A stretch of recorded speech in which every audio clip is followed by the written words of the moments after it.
பன்னீரில் நீராடி சம்பங்கி பூச்சூடி நின்றானே சண்முகன் சந்தனம் பூசி. ஓம் சரவண குஹ சரவண ஓம் சரவண குஹ சரவண.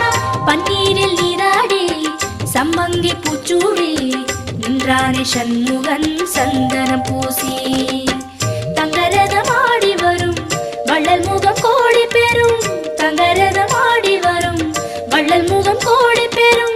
வள்ளல் கரத்தாலே வாழ்வு வரும். குஹன் என்றாலே சுகம் என்றாகும். குஹன் என்றாலே சுகம் என்றாகும். பழனி மலையில் பழகும் உறவில் பாசம் பிறக்கும். ஷண்முகநாதன